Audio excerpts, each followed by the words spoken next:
So I really enjoy reading your guys' comments, and when you guys take the time to respond to my videos and leave a comment, it really makes me feel connected with you guys. And for the most part, most of the comments that I get are extremely positive, and it really means a lot to me. But occasionally, you know, I get the negative comment, and even though I try to brush it off, you know, the old "Sticks and stones can break my bones, but words will never hurt me." But that's just not true, and words really do have a lot of power. And so lately, I've been seeing some comments where people are commenting about my hair.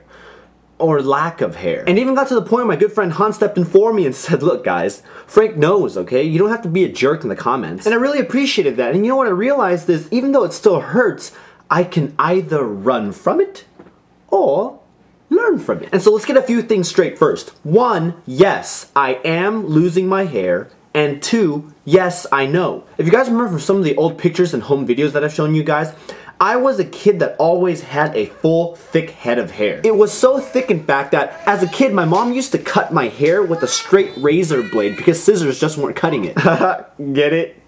Cutting it? And especially into high school when I exchanged that Fabi bowl cut for that sleek Asian spike look. I cannot lie. I cannot lie. I cannot lie. But I loved it.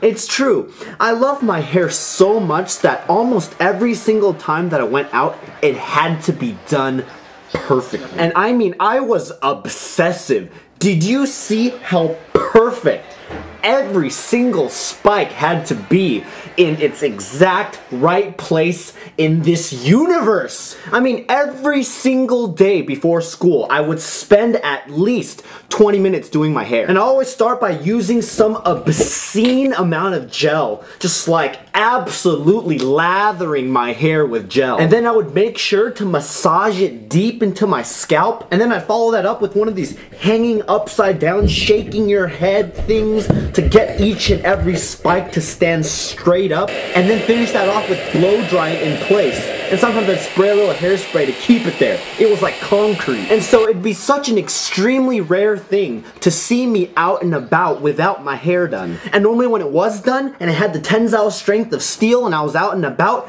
I would hate it when people would try and touch my hair. You know how girls would be like, "Ooh, let me feel."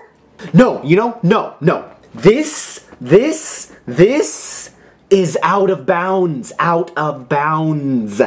But feel free to help yourself to everything else. And I don't understand this. Sometimes they would like come up behind me and be like, "Smash!" and totally just smash on my dude. Girl, you're about to get knocked out. And so I remember in high school there were two specific things that were true about me. One, whenever I got the opportunity, I would take my shirt off. And two, I would always do my hair if I had the opportunity, even if it was just with water from a river. And so when it first started happening and I first started noticing that my hair was falling out, I was absolutely devastated. I mean, we're talking like complete depression. See, for so long, I had placed all of my confidence in my vanity. And so when I realized that it was actually starting to go, it drove me into complete obsession when I tried to cling on and hold on to it for as long as I could. I mean, it's kind of dumb, but I really should have known. I mean, looking at my grandpa, he was bald. My dad is bald.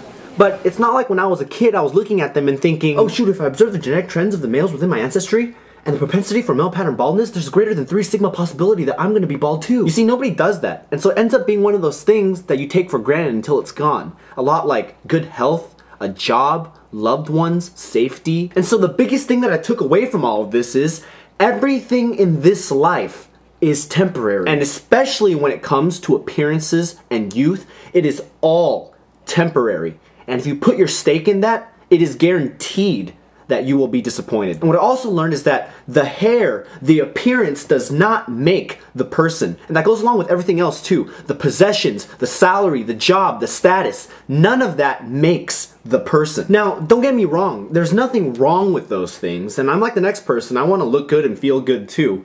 But it's when you put all of your stake in it that it becomes a danger. So be thankful and enjoy it. Just don't make it your everything. So I'm sorry, I didn't mean to like sit here and preach at you guys, But I just want you guys to know that if you're going through something similar, that you're not alone. I'm also sorry that I've been MIA lately and I haven't been uploading videos, but I do have some new videos coming out. I have a great workout video coming out soon with Rachel. You might know her as Rayview here on YouTube. And I promise you guys, I have a Supra video coming out soon. I know a lot of you have been asking me about those 2 turbos in the back and a lot of questions about my car and you guys want to see it. I still have it. I will make a video about it, I promise. So if you guys want to know anything specific or have any questions, feel free to leave it in the comments and I'll try to address as many questions as I can. And again, thank you guys so much. It really, really means a lot to me.